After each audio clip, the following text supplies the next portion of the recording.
Olá, amigos do podcast Dividida. Essa semana chegando com mais um episódio quentinho para você. Eu me chamo Guilherme Milani. Dividindo a tela comigo está Vinícius Bringel. Como é que tá, Bringel? E aí, Milene, pessoal, beleza? Essa semana a gente vai. Estamos gravando na sexta, né? Sexta, 3 de Isso. dezembro.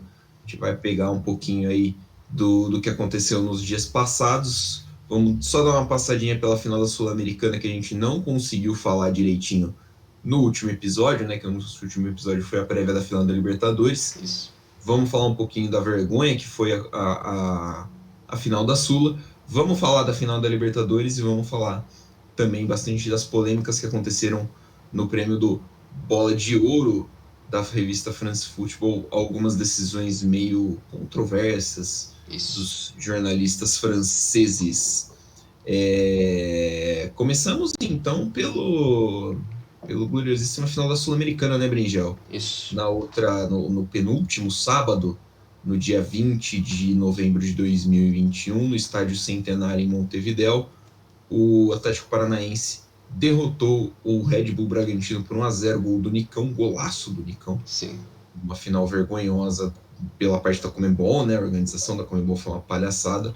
E o Atlético conseguiu o segundo título da Sul-Americana, empatou com o Boca Juniors, Independiente como os maiores campeões da competição, Brinjal. É isso aí, né? Um jogo que a gente não teve oportunidade de falar ainda, que já aconteceu faz um tempo. Mas é só bom dar uma lembrada, né? Falar um pouco de como foi o jogo, alguns dos destaques. Acho que a maioria que o pessoal lembra acaba sendo os destaques negativos, né? Porque é um jogo que não foi muito falado nas semanas antes do jogo.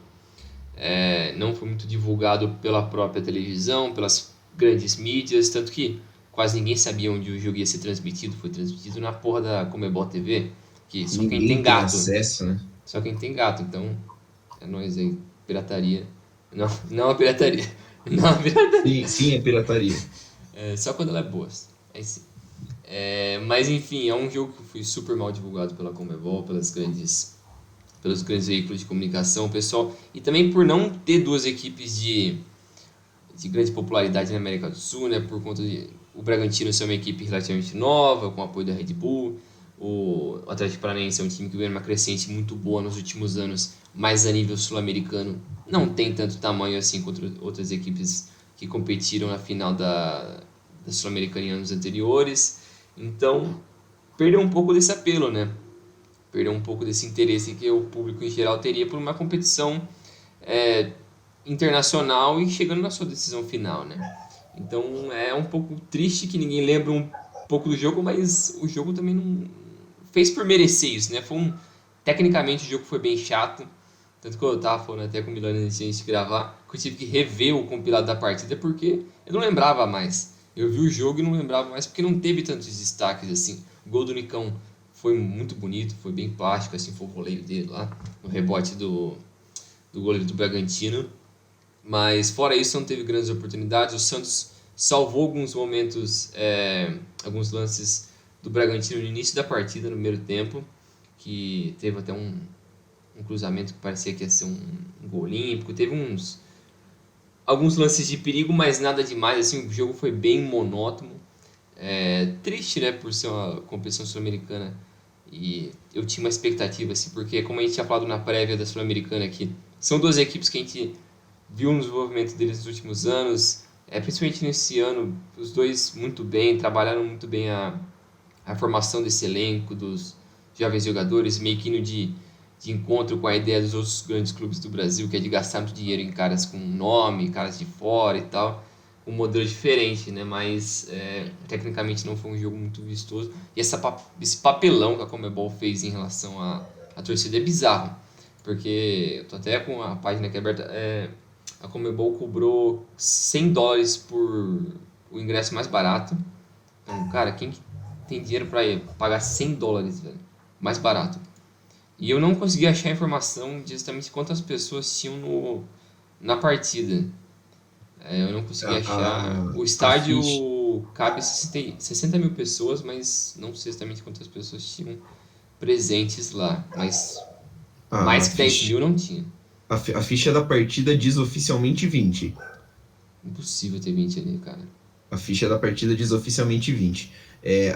O negócio é assim, né? O ingresso estava caro, as concessões dentro do estádio estavam caras, Sim. e assim, é difícil, né? Porque você afasta, não é barato você ir, embora acho que eu dei uma pesquisada no preço dos voos, por exemplo, e estava mais barato você ir no dia 20, para o dia 20, né? Para final do dia 20, estava mais barato no fim de semana você viajar para Montevidéu do que estava para o dia 27, que foi a final da Libertadores. Mas mesmo assim, estava mais caro do que o comum.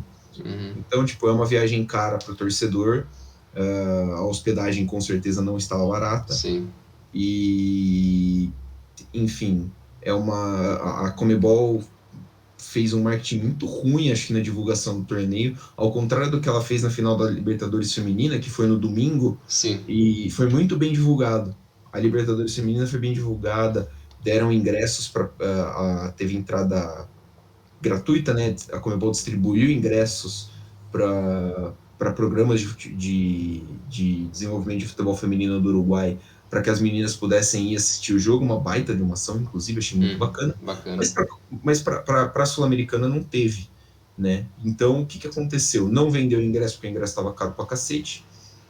Aconteceu, o Bragantino não tem tanto apelo. Beleza, mas né, a torcida do Atlético é grande, a torcida do Atlético acho que é a maior do Paraná, cacete. Sim.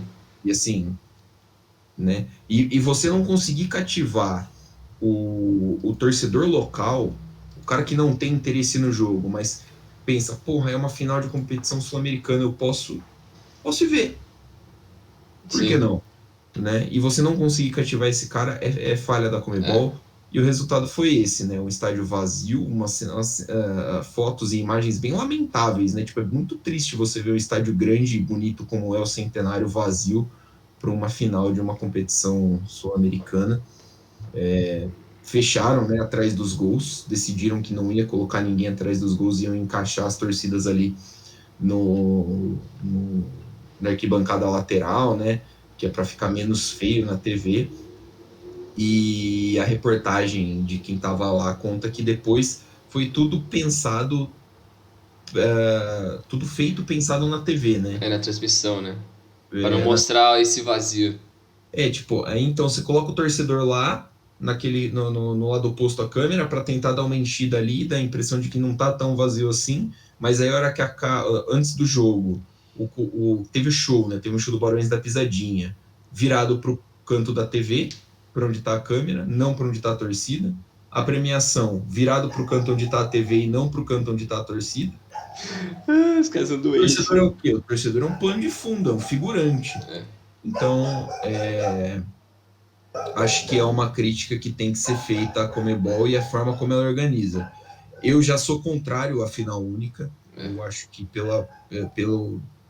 da forma como as coisas são na América do Sul, não é um modelo que seja interessante. Sim. A final da Libertadores ano que vem é em Guayaquil, e aí você cai de novo, porra, que vá, sei lá, de novo Palmeiras e Flamengo, vai lá, dois caras, cara pra cacete pra Guayaquil, né? Então é difícil. Não acho que tem o mesmo apelo que tem na Europa, que é muito mais fácil a locomoção, o poder aquisitivo é muito mais equilibrado entre a região, né?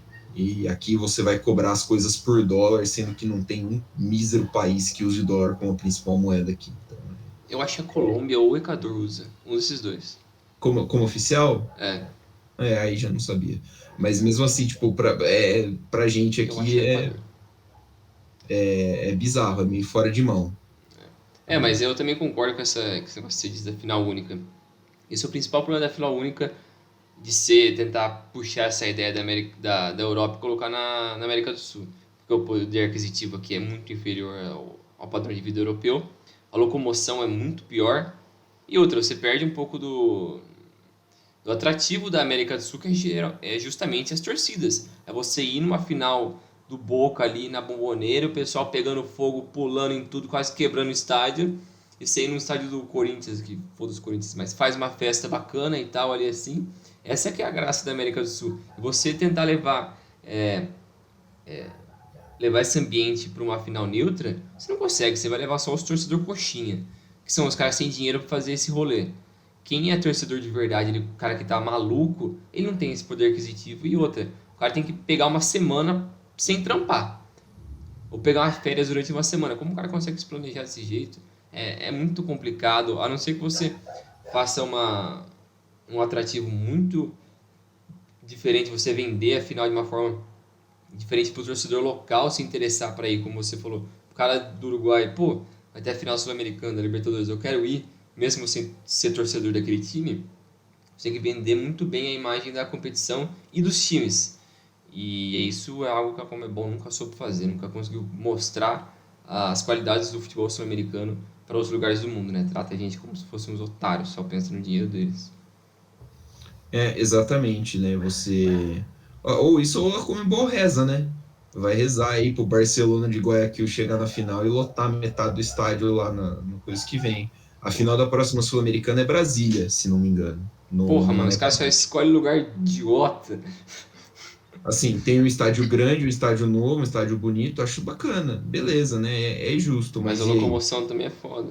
Aí cai um Colón e Lanús, né? Tipo, a torcida do Colón ainda, assim, pro Paraguai foi tranquilo, né? A torcida do Colón foi, acho que 2019, que foi a outra É. da Sul-Americana. A torcida do Colón ainda se deu bem, foi legal lá, fez uma baita de uma festa lá no General Pablo Dias, né? Que foi em Assunção e tal, mas, cara, é difícil, viu? É muito difícil.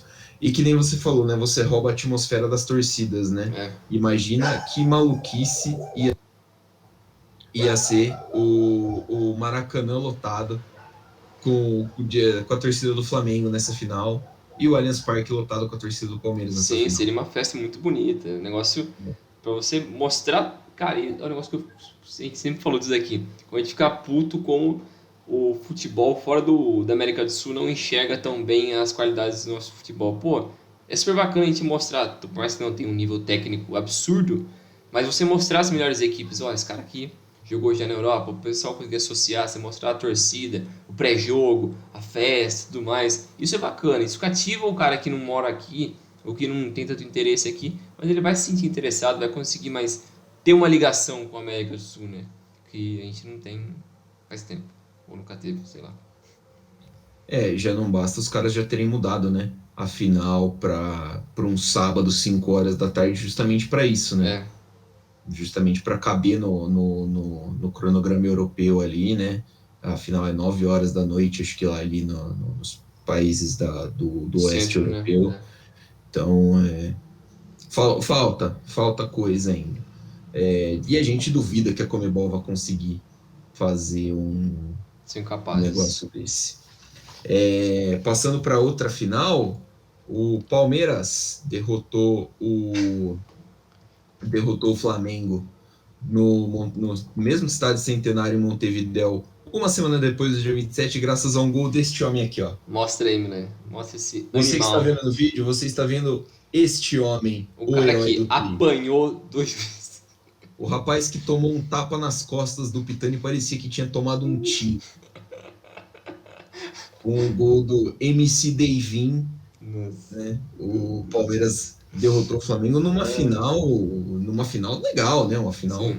que o jogo foi bom, né? Foi mais divertido, digamos assim, do que foi a final de 2020, que eu também particularmente gostei muito. E aí o Palmeiras derrotou o Flamengo.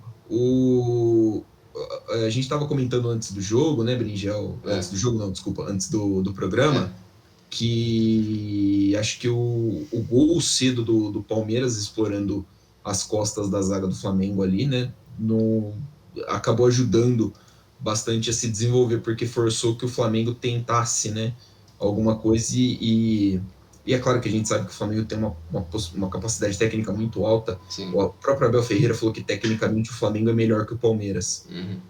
mas forçou o Flamengo a sair mais e forçou o Palmeiras a estar no seu melhor para conseguir parar um Flamengo completo. E deu certo. Deu certo até o momento que o Palmeiras perdeu. Primeiro, acho que o Danilo saiu machucado, né? O primeiro que saiu é o Danilo machucado. Depois saiu o Zé Rafael machucado. E aí o Palmeiras acaba. O Danilo sai machucado e o Gabigol empata o jogo 2 minutos depois, né? É. E aí depois sai o Zé Rafael e o Palmeiras dá uma.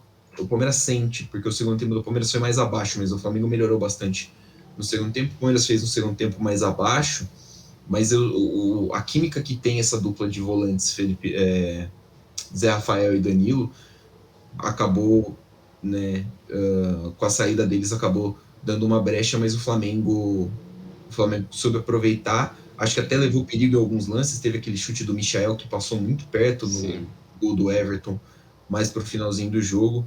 E o Palmeiras já não podia mais mudar, né? O Palmeiras fez 3 substituições em É. 3 paradas e não podia mudar. O Abel ia morrer com 2 substituições, mas aí na prorrogação veio o gol do Daverson na falha, né, do Andréas Pereira, É. que acontece, né? O Daverson estava ali para isso, o Daverson estava ali para pressionar. O Andréas Pereira pesou a perna e aí não teve o que fazer. Eu achei que o Daverson fosse errar o chute. Também achei, porque pegou no pé do Diego Alves, né? Eu pensando assim, pelo amor de Deus, Daverson não erra, cara. Enquanto ele Uhum. carregava esse bola, eu falei assim, meu Deus do céu, não pode errar, não pode errar, não pode errar, não pode errar. E ele conseguiu o gol. E aí depois o Palmeiras soube se segurar. Acho que o Flamengo não levou perigo, né? Foi mais a pressão, o chuveirinho, É, mas não conseguiu de fato amassar o Palmeiras, né?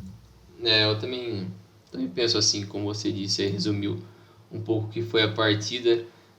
Eu acho que uma das ineficiências assim do trabalho do Renato à frente do Flamengo nesse tempo que ele ficou lá foi a capacidade dele de conseguir usar toda a qualidade do poderio ofensivo do Flamengo, que é muito absurdo. Você via que o time não tinha a capacidade de criar jogadas. Por mais que durante boa parte do jogo o Flamengo que tinha a posse de bola, você não viu grandes oportunidades. O Everton Ribeiro estava bem abaixo. O Rascaeta voltou de lesão, também não estava muito bem, mas teve, se não me engano, um lance que ele chutou no gol, mas eu não lembro exatamente como foi, mas eu lembro que ele Foi o teve só um do lance. Foi um do finalzinho do primeiro tempo, né? Um da primeira, dentro da área, assim, que ele bateu e o Everton fez uma defesa, que foi uma É, chance boa de gol, inclusive. sim. Mas o Everton conseguiu salvar o Palmeiras. E o Bruno Henrique não teve muitas oportunidades, porque ele é um cara muito veloz, e como ele não estava no contra-ataque, né, o Flamengo, então não conseguiu fazer muito uso disso. O Gabigol acho que foi até bem, mas eu acho que o Palmeiras conseguiu explorar muito bem o lado esquerdo do Flamengo. O Felipe Luiz não começou bem a partida e o Davi Luiz, cara, não me conformo. Você assiste só o Davi Luiz, parece que ele tá perdido. Parece que ele não sabe o que ele tá fazendo. O pessoal tá correndo assim, meio maluco, assim, ele andando pro lado, Se pensando. você olhar no lance do primeiro gol, que o Mike pega a bola na lateral, o Mike faz o cruzamento para trás e ele dá um carrinho na direção do gol. Ele dá um carrinho na direção do gol, assim, É, sem, é, totalmente perdido, parece, porque assim, é muito fora. Entendeu? Mesmo se o Mike fosse fazer o cruzamento na direção do Rony, que estava puxando, né, esse primeiro gol do Veiga, inclusive, é uma das marcas registradas do porquê o é. Veiga tá fazendo tanto gol, Sim, chega bem na porque, área, né? sim, ele chega bem na área, o atacante puxa a zaga inteira para dentro e sobra o espaço para ele pegar a bola de frente.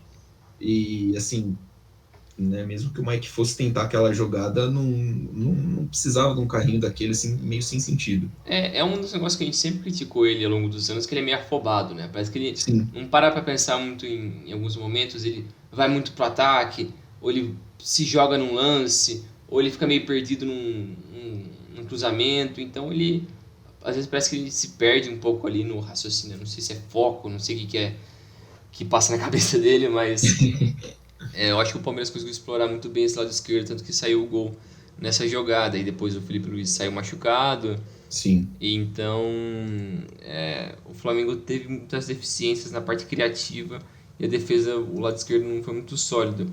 Depois que eles trocaram, a gente até esperava que com a entrada do Kennedy e do Michael, que o time do Flamengo ia conseguir mais pra frente fazer mais volume de jogo. Mas não significou muita coisa. O time ainda continuava com a posse, mas com pouco volume, poucas chances reais de gol mesmo, né? Então, não foi muito efetivo. Foi uma final.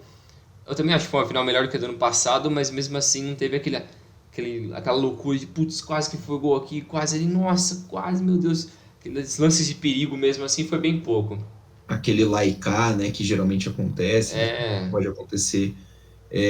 Achei interessante a estratégia do Abel Ferreira de puxar, fazer quase uma linha de 5, né, com o Scarpa fechando do lado esquerdo da defesa para soltar o Gomes para fazer, junto com o Mike, a marcação do Bruno Henrique, né, para não sobrecarregar, porque assim, né, o Bruno Henrique é um dos atacantes mais perigosos do Brasil, né, Sim, então, assim, vale a dupla marcação. O Mike fez uma partidaça, jogou muito bem. o Gustavo Gomes fez outra partidaça. O sistema defensivo do Palmeiras É, fez uma partida muito sim, segura, né? é. E então acho que acabou dando certo, bem certo, inclusive, essa estratégia do Abel. Eu gosto de chamar atenção pro Danilo, né? O Danilo, para mim, puta, ele é um dos melhores jogadores do Palmeiras hoje, ele é um dos caras mais promissores que a gente tem no Brasil. É a segunda final de Libertadores dele, segunda final que ele joga como titular e segunda final que ele é praticamente impecável no meio-campo, Uhum. né? É claro que precisa ainda de um Sim, ele é aprimoramento jovem também, né? e tal. Não acho que ele seja um primeiro volante, inclusive, ele joga muito mais como um 8 ou como um 10 do que propriamente dito um 5, Sim. mas, nossa, de novo, controlando o ritmo, achando espaço, saindo bem da primeira pressão ali do Flamengo, é um jogadoraço que com certeza vai fazer um time europeu feliz, infelizmente muito em breve, pro torcedor do É, Palmeiras. porque ele é aquele tipo de jogador que tá em todo lugar do campo, né? Toda hora ele tá buscando a bola, toda hora ele tá se movimentando. Então ele é bem. Mostra ser bem inteligente, né? Bastante compreensão de tática. De não ser aquele cara muito, não, eu tenho que fazer só isso ou aquilo. Ele parece ser bem inteligente nesse sentido. A leitura de jogo, né? É, A isso. leitura de jogo dele ali, saber onde explorar ali é muito boa.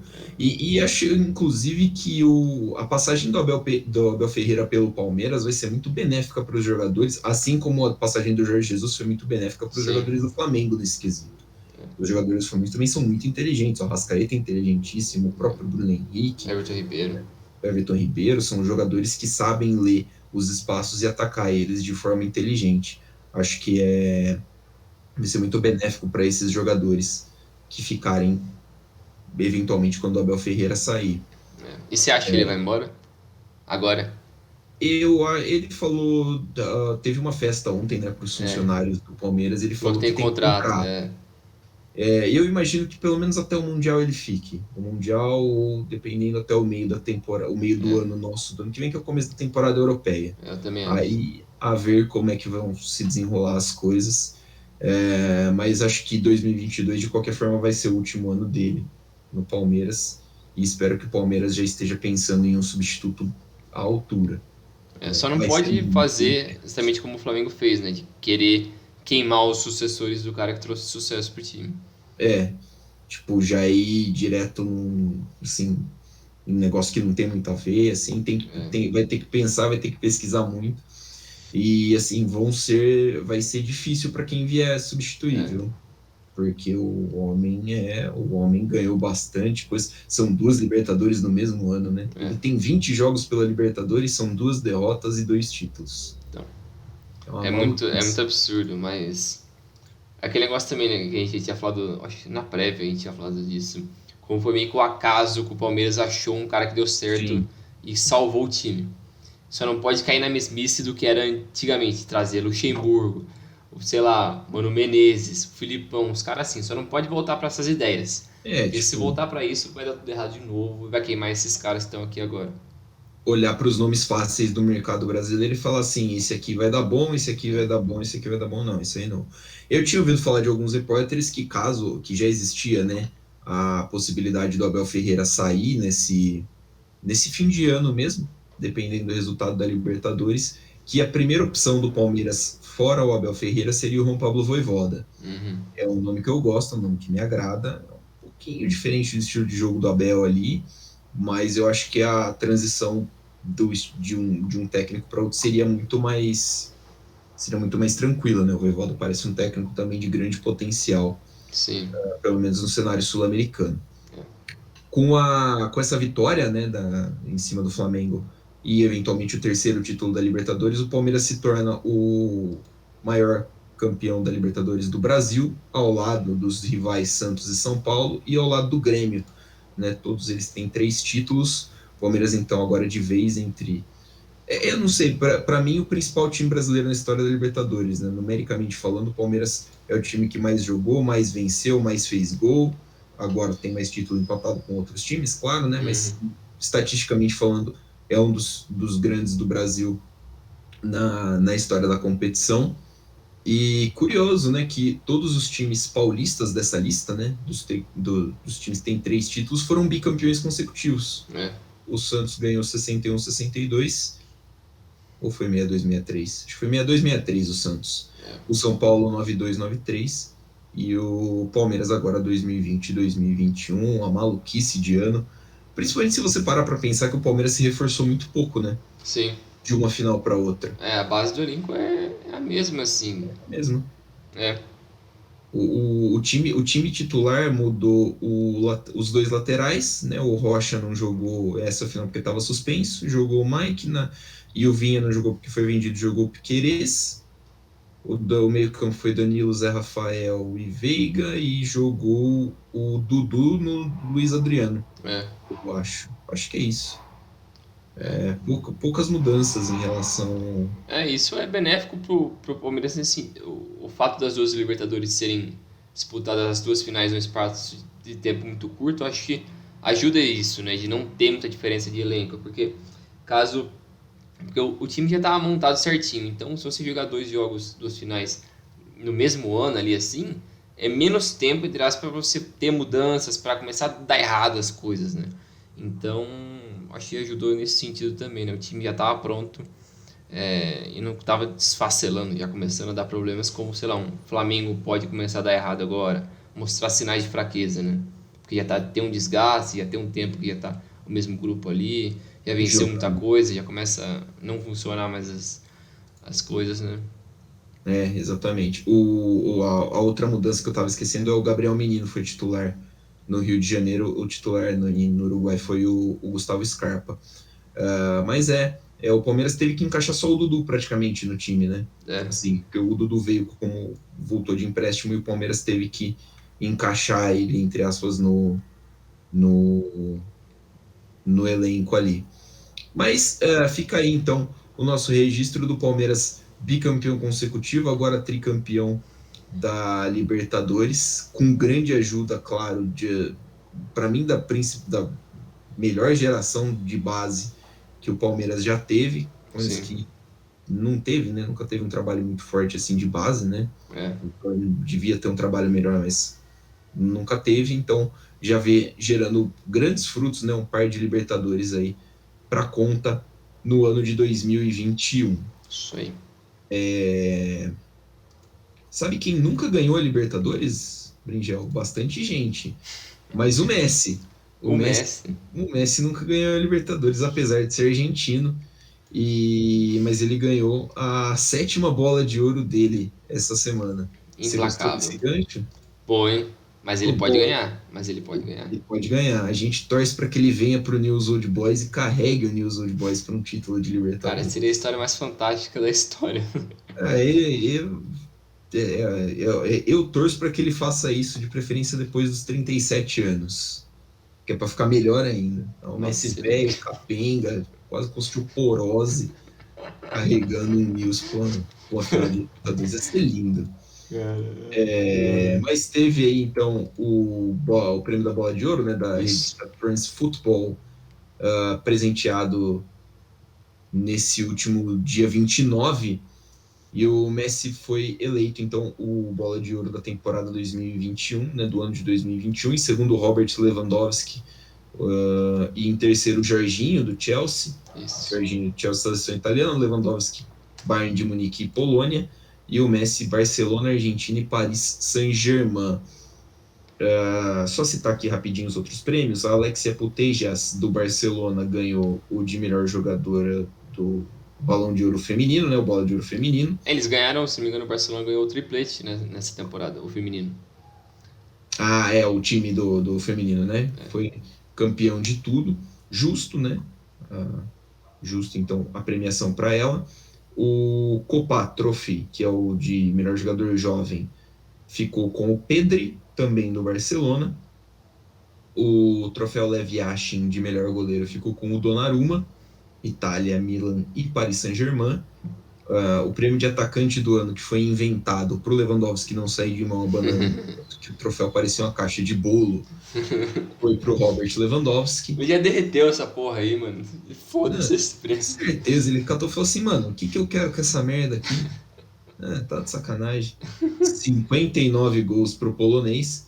E o prêmio de Best Club of the Year, né? Prêmio de time do ano, foi pro Chelsea.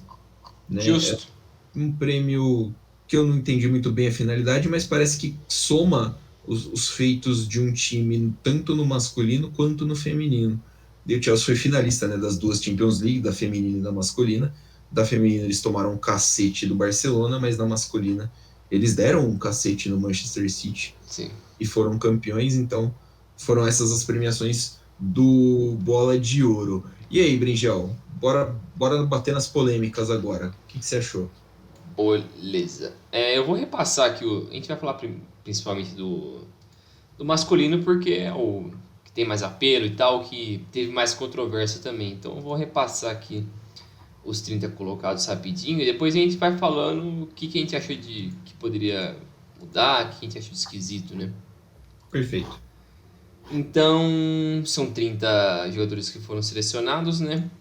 Começando por Aspilicueta do Chelsea, depois o Modric do Real Madrid, o Gerard Moreno do Villarreal, o Rubem Dias do City, o Barella da Inter de Milão, o Foden do City, o Pedri do Barcelona, o Harry Kane do Tottenham, o Lautaro da Inter, o Bruno Fernandes do United, o Mahrez do City, o Mason Mount do Chelsea, o Kjaer do Milan, o Suárez do Atlético de Madrid, o Neymar do PSG, o Sterling do City, Bonucci da Juventus, o Chiellini também da Juventus, o Lukaku, Inter e agora do Chelsea, o Haaland do Borussia Dortmund, o Didi Donnarumma do Milan e do PSG, o Mbappé do PSG, o De Bruyne do City, o Salah do Liverpool, o Cristiano Ronaldo da Juventus e do Manchester United,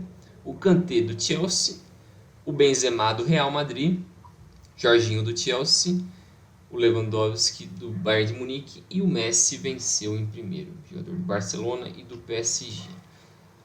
Para mim, assim, que eu acho um absurdo, não, são questionáveis a maioria deles, mas o que para mim foi fora do comum é o Rubem Dias ficar em 26º, o cara que foi campeão da Premier League e da Copa da Inglaterra, e o time teve 27 clean sheets com ele em campo, e ele foi eleito o melhor jogador da Premier League do ano passado. O cara ficar em 26º é um absurdo, é um completo absurdo. O Kjaer, que é o defensor do Milan e da Dinamarca, o cara ficou em 18º e não joga metade do que o Rubem Dias fez no ano passado, que é um completo absurdo.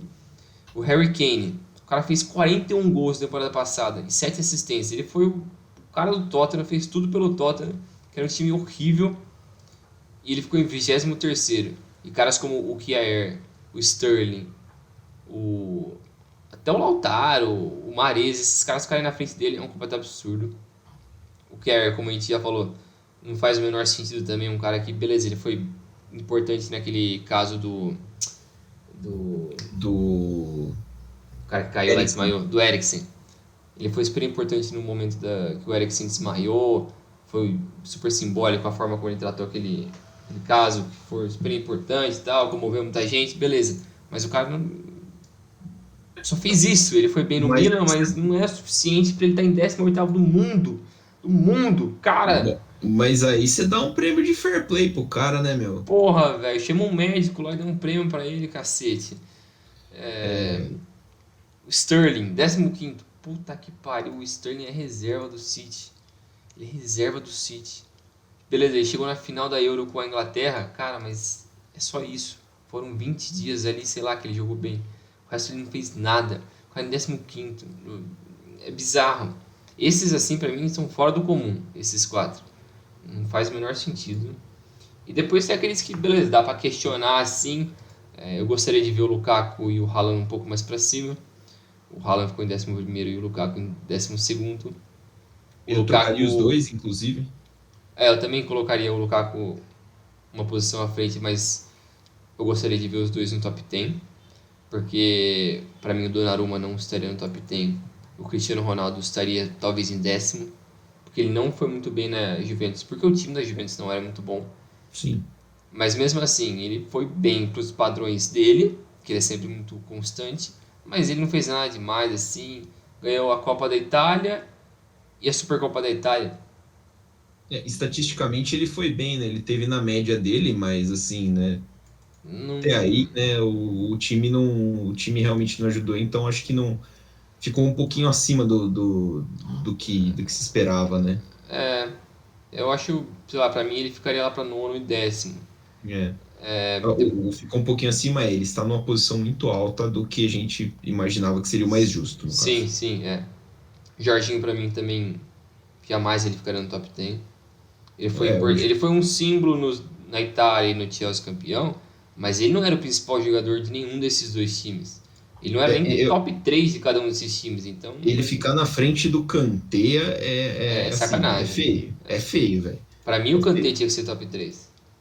É feio. Porque assim, o Jorginho, legal, né? Itália campeã da Eurocopa lá, mas aí depois o Jorginho, no mesmo 2021, perdeu o pênalti contra a Suíça, perdeu o pênalti contra a Bulgária, que mandou a Itália para repescagem. É, Assim, né? O padrão é o mesmo. é, O padrão da comparação, né?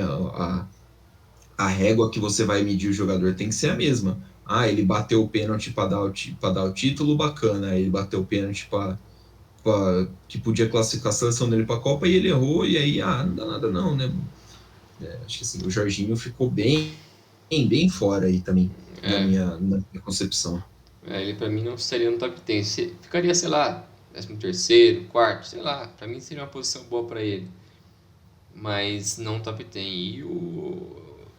E o top 2 ali, Lewandowski e Messi, eu acho questionável, mas eu entendo o Messi ganhar e eu daria o prêmio pro Lewandowski. Mas aí entra aquele negócio do critério, que a gente sempre fala, qual que é o critério da bola de ouro, da premiação? É premiar você avaliar o ano inteiro, o 2020, desde janeiro até dezembro? Não, porque o prêmio foi dado em novembro, então em tese não avalia isso. Você avalia a temporada inteira, que começa no verão europeu e termina no verão do ano seguinte? Tá, então se você avalia isso, então você tem que pensar som, é, somente nas competições que eles fizeram parte daquele ano, não o que eles estão fazendo agora nessa temporada. Então, Exatamente. tem várias coisas que tem que pensar assim que são questionáveis e coisas que aconteceram em anos anteriores, como em 2018. Quem venceu 2018 foi o Modric. E o Modric deram para ele justamente porque ele fazia parte do time que venceu a Champions. Tá, mas ele foi o melhor jogador daquele ano? Muito provavelmente não. Mas ele tá no time que foi campeão da Champions. Então por que esse Chegou ano? ao final dele e levou a Croácia para a Copa, né? Ele foi o líder da Croácia até a final da Copa. E assim, né? Na verdade, a Croácia sofreu bastante para chegar na final daquela Copa. Sim, Não é foi como meio se tivesse capengando ali. se desempenhado um futebol exemplar. Eles pegaram uma chave que favoreceu muito eles também. E mesmo assim, quase ficaram fora para a Rússia e para a Inglaterra. Sim, Precisaram de tempo extra, precisaram de pênalti contra a Dinamarca, a Rússia é. e tempo extra contra a Inglaterra. Então é bem questionável o momento que o pessoal que avalia a bola de ouro começa a dar peso para as competições. Então, se naquele ano eles deram peso para a Champions League ou para a Copa, nesse ano eles não deram, porque eles não avaliaram os caras que venceram a Champions League ou a Euro. Beleza, eles pensaram no conjunto para colocar o Jorginho no top 3. Mas, cara, então tem outros caras do Chelsea que foram muito bem. O Mount foi o principal jogador para mim do Chelsea naquela temporada. Jogou muito. O cara foi importantíssimo. Ele e o Mendy ali.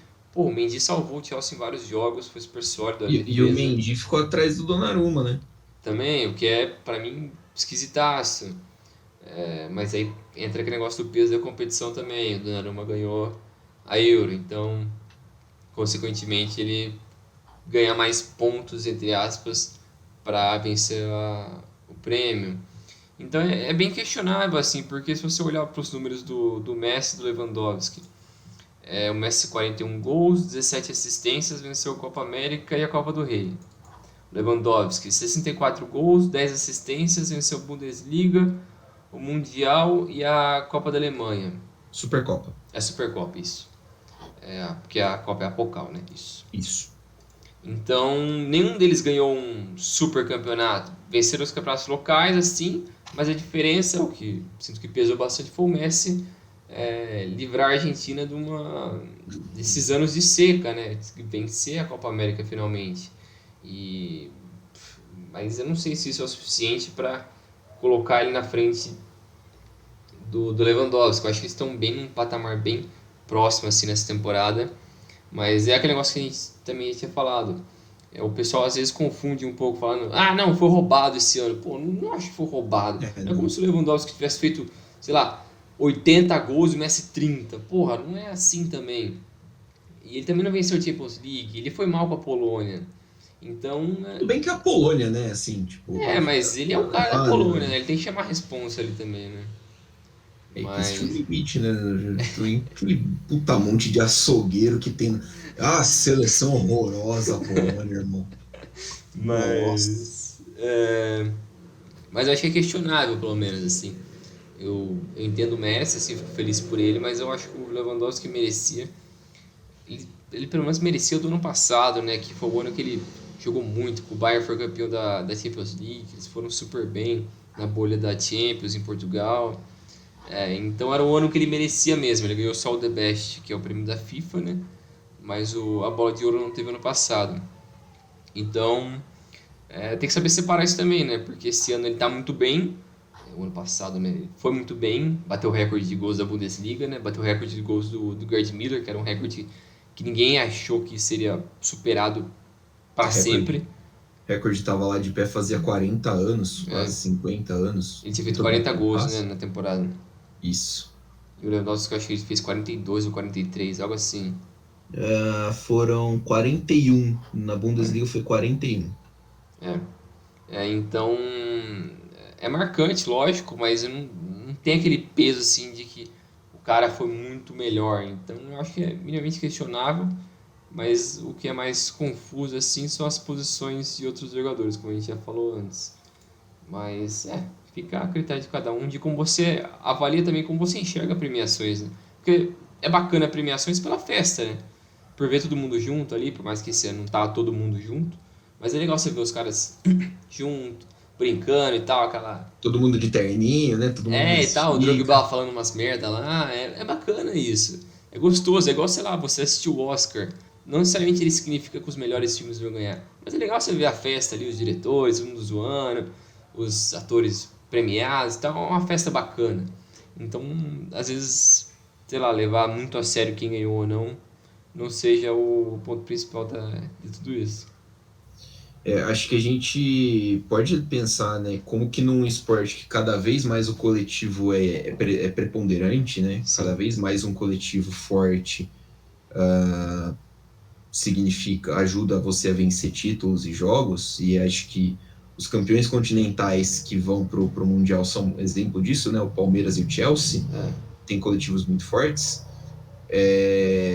Não sei até que ponto o prêmio individual é tão relevante assim. sim, Tipo, então, acho que é uma discussão válida, mas estou de acordo com você, principalmente, primeiro em questão ao critério, que parece que foram adotados critérios diferentes ao longo da década. é. Às vezes, você vai levar em consideração o time, o cara que foi a principal estrela do time que foi campeão aqui e ali, às vezes, não, esse cara se destacou mais apesar do time dele não ganhar, às vezes é uma Só coisa lembrar do Ribéry 2013, o assim. Snyder 2010. O- É em, questionável. em 2013, o Ribéry ganhou tudo com o Bayern de Munique. E o melhor do mundo foi o Cristiano Ronaldo por motivos de que a gente não entende, entendeu? E aí eu me questiono muito sobre o período, se o peso que teve que peso teve cada período do ano para essa avaliação. A impressão que eu fico é que o período do meio do ano ali das competições internacionais foi muito forte. Sim. Tanto que aí você tem, tipo, o Jorginho no top 3, o Donnarumma ali fechando um top 10, o Messi ganhando, claro, o prêmio, não questionando que fosse injusto, né? Eu também, que nem eu falei, concordo com você. Não acho que teve roubo, mas eu teria premiado o Lewandowski. E, assim, é de se questionar principalmente se o período dessa temporada de 2021-2022 foi levado em consideração. Porque, assim, só nessa temporada, 21-22, o Lewandowski tem um total de 20 jogos e 25 gols. O Messi se adaptando no Paris Saint-Germain são 11 jogos e 4 gols.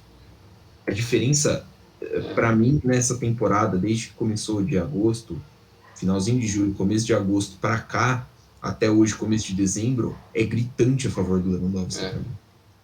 E assim, eu não vi o Messi tendo tanta diferença assim para, vamos dizer assim, abrindo uma vantagem tão maior em relação ao Lewandowski para poder ter essa gordura para queimar, vamos dizer assim. Se fosse um sim, campeonato de pontos corridos, acho que o Lewandowski teria pontos a mais aí do que o Messi, principalmente por essa reta final de 21. Mas, assim, se a gente for parar para pensar que o prêmio é o de melhor do mundo e não o melhor da temporada, então todo ano a gente tinha que dar pro Messi, porque o melhor jogador do mundo é sim, o Messi. E aí, né? E aí é justo. sim. Mas não acho de todo injusto, não. Acho que o Messi fez uma temporada muito boa com aquele catadaço que era aquele Barcelona horroroso Do Como, do Coma e horroroso, eu acho que é até um elogio para aquele time, porque aquele time era muito ruim, sim. mas muito ruim. Então, acho que o Messi conseguiu uma temporada muito boa, né? Se não me engano, foram mais de 20 gols e mais de 20 assistências. Primeira vez que alguém faz isso na história do Campeonato Espanhol também. Não é como se ele tivesse feito uma temporada horrorosa. É, Mas ele já fez. Mas a gente fica com a impressão que ele já fez temporadas melhores e não foi premiado. sim. Então, fica aí a questão É, o critério deles é questionável demais, né? sobre as outras posições, né? Eu tô de acordo. Eu teria colocado o Benzema no top 3 na verdade. Hum, Acho que por se conseguiu se destacar no Real Madrid que não brilhou na última temporada, fez muito gol, deu muita assistência, acho que hoje é o jogador mais importante do Real Madrid junto com o Vinícius Júnior, tá jogando muita bola essa é. temporada, mas o Benzema fez uma boa E ele voltou pra França muito bem, né? Ele tá jogando muito bem na França também. na própria seleção francesa ele tá bem. A França foi campeã da Nations League, né? Isso, Foi isso. com a ajuda dele, apesar da eliminação precoce na Euro, né? Enfim. E aí mas também não acharia absurdo se o Kanté pintasse, né? Acho que o Kanté se Sim. destacou mais que o Jorginho, como eu falei, quando a gente estava conversando. De resto, cara, me chama atenção a 16ª posição do Neymar. É. Desde que ele foi para a Europa, é o pior ranking dele no Bola de Ouro. E acho que assim, a gente fala todo ano, mesma coisa, já devia ter acendido um sinal de alerta para o Neymar há muito tempo de que talvez o movimento do PSG não fosse bom. Ele se machucou de novo, É. ele vai ficar um bom tempo parado de novo. E assim, ele apanha demais no PSG, cara. Ele apanha demais no PSG. Entendo o motivo dele ter querido sair, né? Para ir para o time, chamar um time dele, para no fim das contas acabar tendo que jogar junto com o Messi de novo, né? Porque ele não E consegue resolver sozinho. não consegue. Mas assim, cara, eu acho o Neymar um cracaço. Sim, joga muito. O O talento Neymar é dele é foda. muito craque, velho. Ele é muito craque. Sim. Mas a gente tinha expectativas muito altas para ele. É. Então, tipo, talvez ele não tenha atendido as nossas expectativas. E acho que já tá na hora de o Neymar vai fazer 30 anos no começo do ano que vem, da gente pensar que o Neymar não vai ganhar o título de melhor do mundo. Eu duvido muito. É. É, Só se ganhar a e Copa. só se ele ganhar a Copa. O PSG vai ser campeão da Champions em 21, 22 e ele vai ganhar a Copa. Beleza.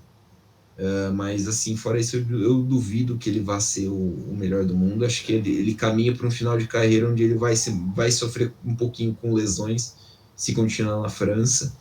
Então, assim, talvez ele não vá atender as expectativas que a gente tenha dele, e aí a gente vai precisar entender como é que a crítica vai lidar, porque não dá para falar que a carreira do Neymar é ruim, cara. Não, com certeza não. O cara venceu muito desde moleque, super vencedor no Santos. Só que eu acho que fica aquele gosto amargo, né? Parece um final melancólico, com um cara com tanto talento, tanto potencial, jogando no mais alto nível, depois começar a dar tudo errado para ele.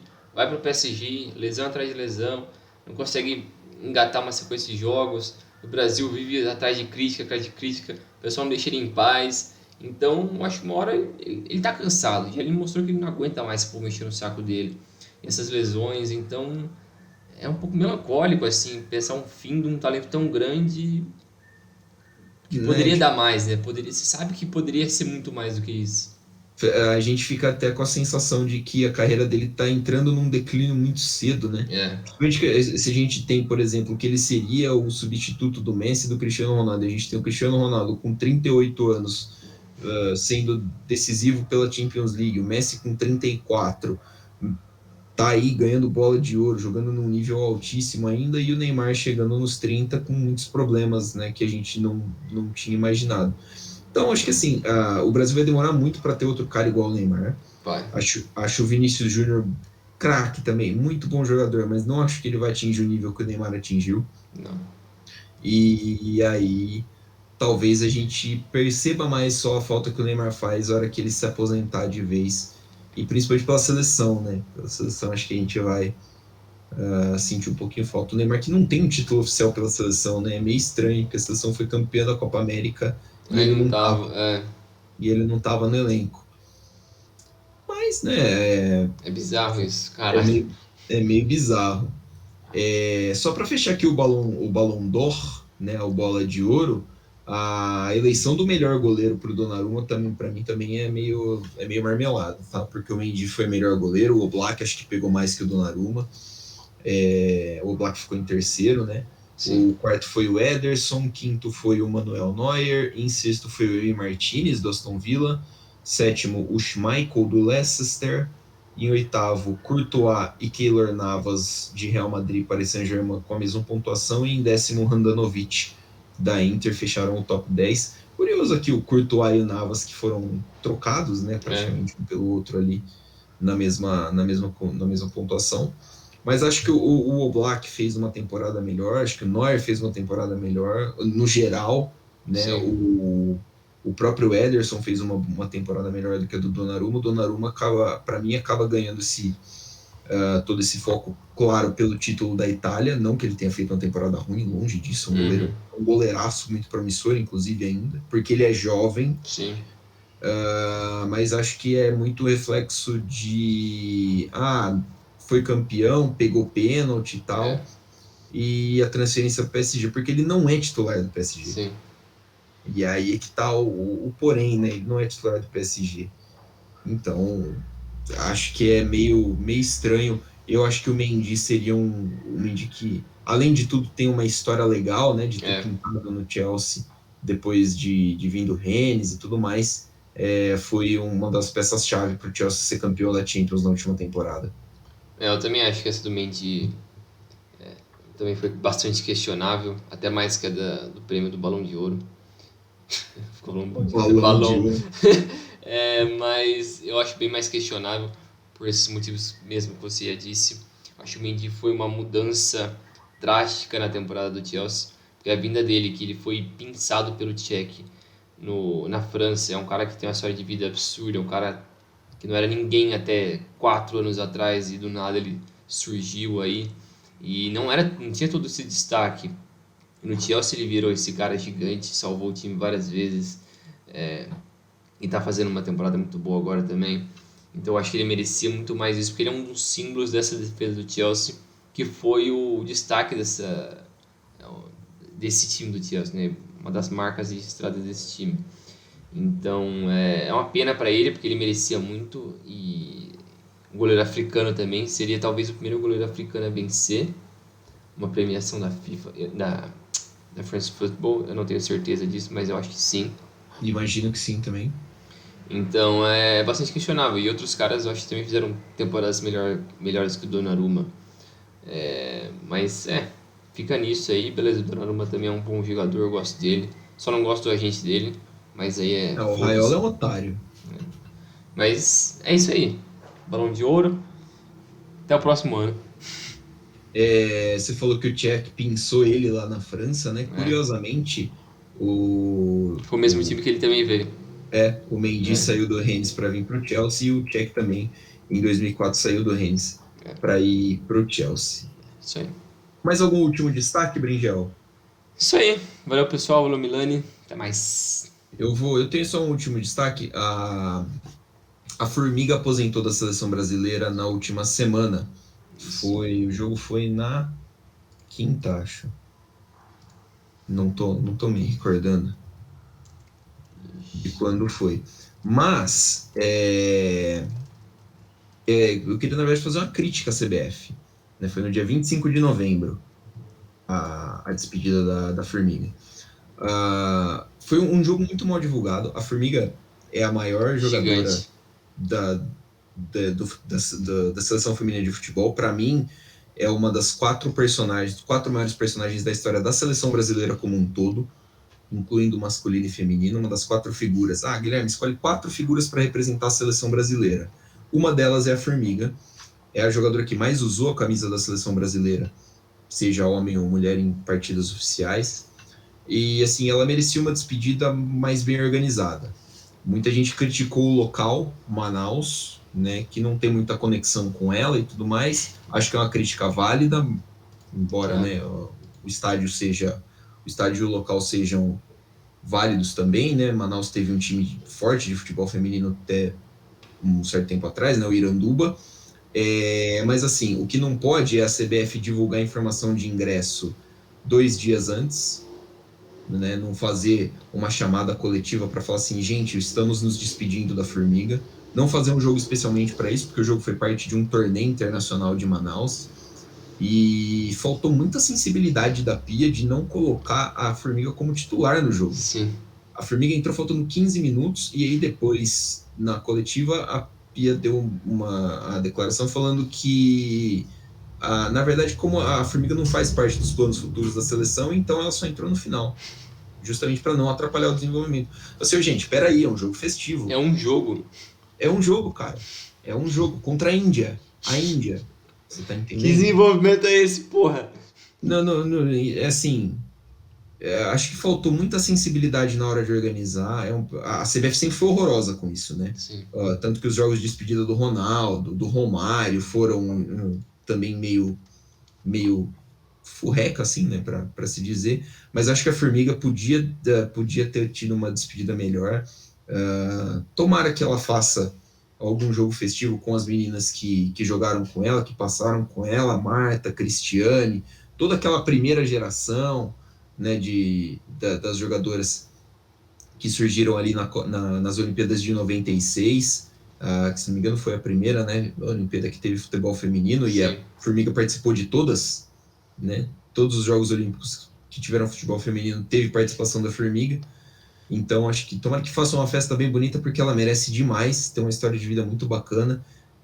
É uma das grandes personagens da história do futebol feminino, da história do futebol como um todo, e merece demais. A Formiga, que está jogando atualmente, ela é atleta do São Paulo, tem contrato até o fim do ano que vem, então ainda tem aí um pouquinho da Formiga para a gente poder desfrutar jogadores que escrevem seu nome na história.